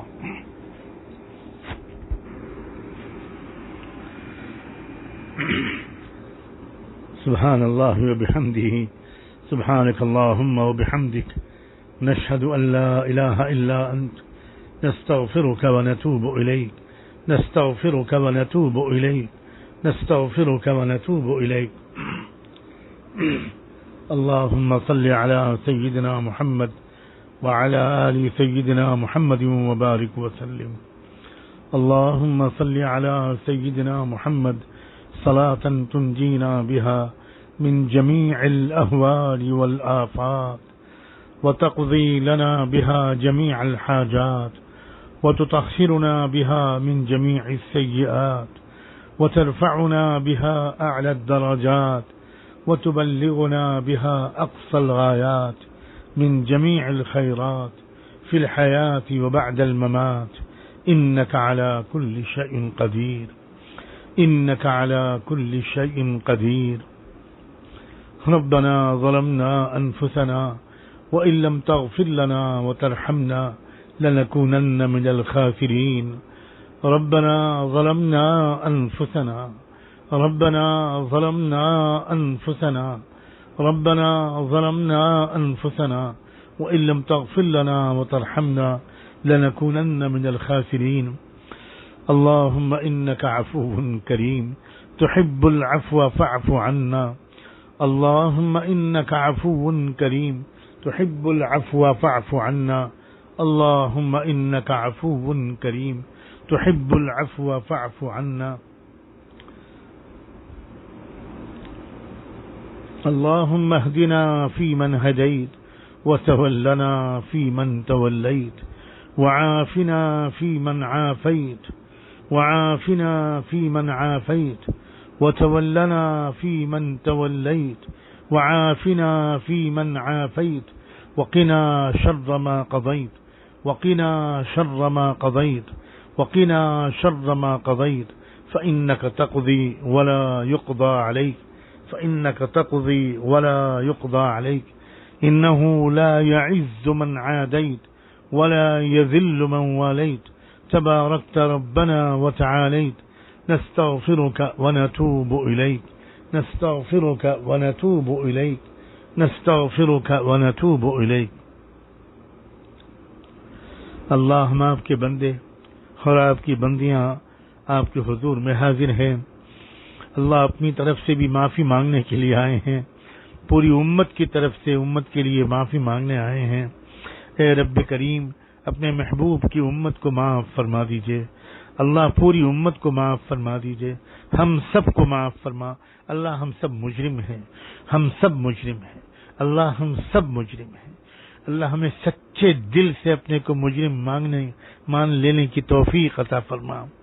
اے اللہ ہم انفرادی جرائم کے بھی مرتکب ہو رہے ہیں, گناہ بھی کر رہے ہیں, اور اجتماعی ذمہ داریوں سے بھی ہم پوری طرح غافل ہیں, اجتماعی گناہوں کے بھی ہم مرتکب ہو رہے ہیں. اے اللہ اے اللہ اے اللہ اے اللہ پھر بھی آپ کے رحم و کرم سے امید قائم کر کے بھیک مانگنے کے لیے آئے ہیں. اے اللہ بھیک مانگنے کے لیے آئے, بھیک مانگنے کے لیے آئے ہیں. اے اللہ پوری امت کو معاف فرما دیجئے. اے اللہ پوری امت کو معاف فرما دیجئے. اے اللہ ان بلاؤں سے, مصیبتوں سے, ظلم و تشدد کی ان تمام شکلوں سے اللہ امت کو نجات عطا فرما دیجئے. امت کی حفاظت کا غیبی بندوبست فرما دیجئے. اللہ غیبی بندوبست فرما دیجئے. اے اللہ ان اسباب کو اختیار کرنے کی ہمیں توفیق عطا فرما جن اسباب کے اختیار کرنے پر آپ کی نگاہ کرم متوجہ ہو جاتی ہے, آپ کی غیبی مدد اتر آتی ہے, فرشتے اتر آتے ہیں. اے اللہ آپ کے وہ لشکر جنہیں کوئی دنیا میں جانتا بھی نہیں, وما يعلم جنود ربک الا هو, وہ لشکر مظلوموں کی حمایت میں سرگرم عمل ہو جاتے ہیں. اے رب کریم وہ اصل روحانی نظام کو سمجھنے کی ہمیں توفیق عطا فرما, اصل غیبی نظام کے سمجھنے کی ہمیں توفیق عطا فرما. اے اللہ ہم میں سے کچھ لوگ اگر فکر مند ہوتے بھی ہیں تو صرف مادی اسباب کی طرف فکر مند ہوتے ہیں, اور وہ اسباب بھی اختیار کرنے کے بجائے قیل و قال میں لگے رہتے ہیں. اے رب کریم اے اللہ اے اللہ اے اللہ اے اللہ آپ کے کتنے ہی بندوں اور بندیوں نے خصوصاً اللہ ذی الحج کے عشرے میں اور مقامات قبولیت میں اور مناسک حج کے دوران اور مدینہ منورہ حاضری کے بعد اس دربار میں حاضر ہو کر اللہ کیسے کیسے آپ کے صالح بندوں اور بندیوں نے دعائیں مانگی ہیں. کتنے مظلوم خاندان کے لوگ یہاں حاضر ہوئے ہوں گے اور انہوں نے آپ کے سامنے اللہ آپ کے دربار میں ہاتھ پھیلا کر, دامن پھیلا کر اللہ عافیت اور مدد مانگی ہوگی. اے اللہ اب ان دعاؤں کو قبول فرما لیجئے. اے رب کریم جب آپ نے یہ رہنمائی فرما دی ہے کہ یہ نظم عالم میں تبدیلی کا وقت ہے تو اے رب کریم اس احساس کو امت میں عام بھی کر دیجئے. ہم میں سے ہر ایک چھوٹی چھوٹی باتوں میں لگا رہتا ہے, بہت چھوٹی اور پست باتوں ہی میں ہمارا دل و دماغ مشغول رہتا ہے, اور کتنے بڑے بڑے مسائل کے سلسلے میں ہم کو فکر مند رہنا چاہیے, ہمیں اس کی طرف سے ہم اکثر غافل رہتے ہیں. اے رب کریم کتنے لوگ میاں بیوی آپس میں لڑ رہے ہیں, کتنے بھائی بھائی لڑ رہے ہیں، کتنے دینی کارکن آپس میں لڑ رہے ہیں، کتنے مدرسوں اور خانقاہوں کے افراد کیسے کیسے خیالات اور بدگمانیوں میں مبتلا ہیں. کیا ہو رہا ہے اے رب کریم؟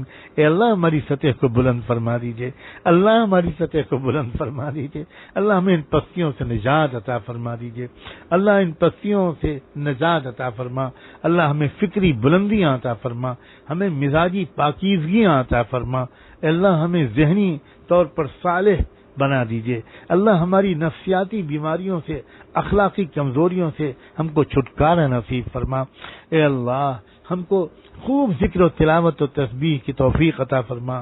اللہ عبدیت والا مزاج بنا لینے والے اذکار اور اوراد کی پابندی کا طریقہ اور حوصلہ اللہ ہم کو عطا فرما. اے رب کریم، اے رب کریم، اے اللہ یہ عاجز و گنہگار اور اللہ بیماریوں سے زار و نزار جسم لے کر اور گناہوں سے ایک اللہ گناہوں سے لدی ہوئی اللہ ایک روح لے کر، ایک ڈھانچہ لے کر یہاں حاضر ہو گیا. آپ نے آنے کا موقع عنایت فرما دیا. اللہ کوئی تو ہوگا، بلکہ نہ جانے کتنے ہوں گے ان آنے والوں میں، اس وقت بھی یہاں بیٹھ کر درود و سلام پیش کرنے والوں میں، اللہ دعا مانگنے والوں میں اللہ کتنے ہوں گے جو آپ کو پسند ہوں گے. اے رب کریم ان کا واسطہ دے کر اللہ اس دربار کا واسطہ دے کر آپ سے بھیک مانگتا ہے. آپ کا یہ خطا کار بندہ، اس کو بھی معاف فرما دیجیے، اس کو بھی قبول فرما لیجیے. اللہ صحت و توانائی عطا فرما، اللہ صحت و توانائی عطا فرما. اے اللہ جو گھر گھر جا کر قریے جا کر کام کرنے کا وقت تھا، اس میں اللہ آپ کا یہ بندہ بیمار بستر پر پڑا ہوا ہے. اے رب کریم اس محرومی سے بچا لیجئے، اس محرومی سے بچا لیجئے، معذوری اور محتاجی سے نکال دیجئے. اللہ صحت اور عافیت عطا فرما دیجئے.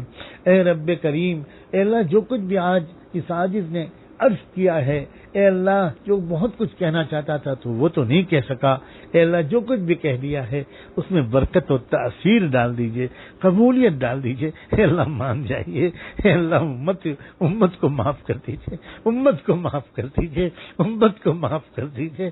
اللہ امت کو معاف کر دیجئے، اللہ امت کو معاف کر دیجئے، اللہ امت کو معاف کر دیجئے، اللہ امت کو معاف کر دیجئے، اللہ امت کو معاف کر دیجئے. خصوصاً ہمارے وہ علاقے جو شدید ظلم کا براہ راست نشانہ بنے ہوئے ہیں، اے اللہ کیا گزر رہی ہے وہاں عورتوں پر، بچیوں پر، نوجوانوں پر. اے رب کریم، اے اللہ، اے اللہ، اے اللہ اس علاقے پر نظر کرم فرما دیجئے، نظر کرم فرما دیجئے. اے اللہ نظر کرم فرما دیجئے. اے اللہ غلطیوں کو معاف کر دیجئے، اے اللہ غلطیوں کو معاف کر دیجئے. ہمارے بہت سے وہ علاقے ہیں اللہ جہاں آپ نے حسن بھی عطا فرمایا اور بہت رونق اور بہار خوشحالی بھی عطا فرمائی، مگر وہاں کے رہنے والوں کی بڑی تعداد سے غلطیاں ہو گئی ہیں، بے پردگی پھیل گئی، بے حیائی پھیل گئی. اے اللہ، اے اللہ، اے اللہ، اے اللہ اس پورے علاقے کے لوگوں کو، خاص طور پر میری نوجوان بچیوں کو، میری بہنوں کو اب توفیق دے کہ وہ پردے والی حجاب اور حیا والی تہذیب کو اپنا لیں اور وہ پچھلی زندگی کو سے معافی مانگ لیں.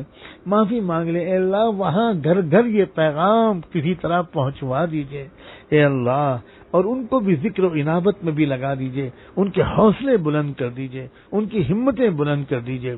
اور اللہ جس زمین کو سب سے زیادہ ظلم کا نشانہ بنایا جاتا ہے، بار بار آپ نے اسی علاقے کے اندر سے، اسی علاقے سے امن و انصاف کی ایک نیا دور شروع کر کے اپنی قدرت دکھائی ہے.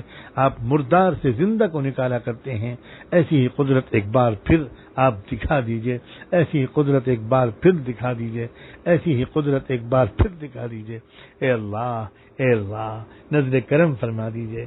اے اللہ دور بیٹھے ہوئے آپ کے بہت سے بندے اور بندیاں ان دعاؤں پر آمین کہہ رہے ہیں اور آئندہ بھی سن سن کر آمین کہیں گے. اللہ ان کی آمین قبول فرما لیجئے. اس کی دعاؤں میں اللہ ان کی دعاؤں کی وجہ سے اللہ ان پر بھی آپ کی نظر کرم متوجہ ہو جائے اور اس خطا کار و سیاہ کار پر بھی آپ کی رحمت کی نظر پڑ جائے. بھیک مانگنے آیا ہے یہ عاجز. اے اللہ، اے اللہ خالی ہاتھ واپس نہ لوٹائیے، خالی ہاتھ واپس نہ لوٹائیے، خالی ہاتھ واپس نہ لوٹائیے. اے اللہ اپنے کرم سے، اپنے غیبی نظام سے اے اللہ رحمت کی لدنی چادر ہم پر چاند دیجئے. ربنا آتنا من لدنک رحمتا وہیئ لنا من امرنا رشدا وہیئ لنا من امرنا رشدا وہیئ لنا من امرنا رشدا. اے اللہ صحیح راستے پر تدبیریں اختیار کرنے اور کوششیں کرنے کی رہنمائی فرما دیجئے. اللہ رہنمائی فرما دیجئے، رہبری فرما دیجئے. اے اللہ دستگیری فرما دیجئے. اے اللہ دستگیری فرما دیجئے. اے اللہ دستگیری فرما دیجئے. اے اللہ دستگیری فرما دیجئے. اے اللہ بے سہارا مت چھوڑیے. اے اللہ بے سہارا مت چھوڑیے. اے اللہ بے سہارا مت چھوڑیے. اے اللہ بے سہارا مت چھوڑیے. بے یار و مددگار مت چھوڑیے. اللہ اب کوئی سہارا نہ رہا، تنہا آپ سہارا ہیں. اللہم یا احد من لا احد لہ ویا سند من لا سند لہ ویا رجاء من لا رجاء لہ انقطع الرجاء الا منک. ہر طرف سے امیدیں اللہ ٹوٹ چکیں، اللہ ٹوٹ چکیں. اللہ اب تو صرف آپ ہی سے امید باقی رہ گئی ہے. اے اللہ اس امید کی لاج رکھ لیجئے. اے رب کریم، اے رب کریم اپنے کرم سے حکام کو جرأت اور حوصلہ اور ان کے ساتھ انصاف کے نظام کو قائم کرنے کی اللہ توفیق عطا فرما. اے رب کریم ہمارے ملک کو بھی اللہ تمام قسم کے ظلموں سے، تمام قسم کی بدعنوانیوں کرپشن سے چھٹکارا عطا فرما. اے اللہ ہمارے ملک میں جو صلاحیتیں ہیں ان صلاحیتوں کو بروئے کار لانے کی توفیق اس ملک میں بسنے والے انسانوں کو اور اس ملک میں حکومت کرنے والوں کو سب کو عطا فرما. اے رب کریم ہم سب کا بھلا چاہتے ہیں، سب کے خیر خواہ ہیں. دنیا سے آخرت تک ہم سب کی ترقی اور فلاح و بہبود دل سے چاہنے لگیں. ہم کو ایسا مخلص اور خیر خواہ بنا دیجئے، ہمیں خدمت گزار بنا دیجئے. اللہ ہمیں خدمت گزار بھی بنا دیجئے، ہمیں عبادت گزار بھی بنا دیجئے. اپنی انفرادی اور اجتماعی تمام قسم کی ذمہ داریوں کا احساس عطا فرما. اللہ یہ بات ہماری سمجھ میں آ جائے، اللہ اندر اتر جائے کہ یہ عام زمانہ نہیں ہے، یہ تبدیلی کا زمانہ ہے. اور تبدیلی باہر جو آئے گی وہ پہلے ہم کو اپنے اندر تبدیلی لانی ہوگی تاکہ ہم اس عملے کے طور پر قبول ہو جائیں جس عملے کے ذریعے سے اللہ تعالیٰ اس کو سبب کے طور پر استعمال کر کے باہر کے ماحول میں تبدیلی لاتے ہیں، باہر کے ماحول بدل جائے. اس کی تمنا تو بہت ہم لوگ کرتے ہیں مگر اپنے اندر تبدیلی لانے کی سنجیدہ کوشش نہیں کرتے. آج ہم آپ سے ایک بار پھر یہ عہد کرنا چاہتے ہیں کہ ہم ابھی سے اپنے اندر ایک نمایاں تبدیلی لانے کی آج ہی سے کوشش شروع کریں گے. اور اس میں دو سطح پر خاص طور پر ہم محنت شروع کریں گے. ایک تو یہ کہ ہم آپ سے قریب ہو جائیں، آپ سے ایک خاص قسم کا تعلق پیدا ہو جائے جس سے ہماری روح گندگیوں سے پاک صاف ہو جائے، ہمارے اندرونی امراض سے ہم کو چھٹکارا مل جائے، ہم کو تقوی اور صبر جیسی یوسفی صفات مل جائیں. اور اے اللہ دوسری طرف ہم اس کی بھی کوشش کریں گے انشاءاللہ کہ ہم آپ کے مخلوق کے زیادہ سے زیادہ کام آنے لگیں اور ایک منظم گروہ بن جائیں جس کا نصب العین ہی آپ کی مخلوق کی خدمت ہو. اس کے لیے بھی ہم زبردست عملی کوششیں شروع کریں گے. اللہ اس کی توفیق عطا فرما، اللہ اس کی توفیق عطا فرما. اللہ جو مانگا ہے وہ بھی عطا فرما دیجئے، جو نہیں مانگ سکے مانگنا چاہیے تھا اللہ وہ بھی عطا فرما دیجئے. ربنا آتنا فی الدنیا حسنہ وفی الآخرۃ حسنہ وقنا عذاب النار. اے رب کریم، اے رب کریم، اللہ آپ کے ان تمام بندوں اور بندیوں کی طرف سے جو لوگ یہاں حاضر ہیں یا آمین کہہ رہے ہیں کہیں بھی بیٹھ کر، اللہ جو شریک ہیں ان سب کی طرف سے یہ عاجز اللہ آپ کے محبوب صلی اللہ علیہ وآلہ وسلم کی دربار اقدس میں صلاۃ و سلام عرض کرتا ہے. اللہ صلاۃ و سلام قبول ہو جائے، قبول ہو جائے، پہنچ جائے، قبول ہو جائے اور ادھر سے جواب مل جائے، ادھر سے جواب مل جائے، سلامتی کی دعا مل جائے. اللہ ہمارا نصیب کھل جائے گا، بے شک ہماری قسمت روشن ہو جائے گی. اللہ اس حاضری کو میرے حق میں، میرے اہل و عیال کے حق میں، میرے تمام دوستوں متعلقین کے حق میں، تمام محبت کرنے والوں کے حق میں، تمام ساتھیوں کے اور تمام رفقا اور تمام عزیز طلبہ کے حق میں اس حاضری کو بہت مفید، نافع، باعث خیر و برکت بنا دیجئے۔ اے رب کریم، جو کچھ بھی مانگا وہ بھی دے دیجئے، جو نہیں مانگ سکے وہ بھی عطا فرما دیجئے۔ وصلی اللہ تعالی علی خیر خلقہ سیدنا محمد وعلی آلہ وصحبہ اجمعین برحمتک یا ارحم الراحمین۔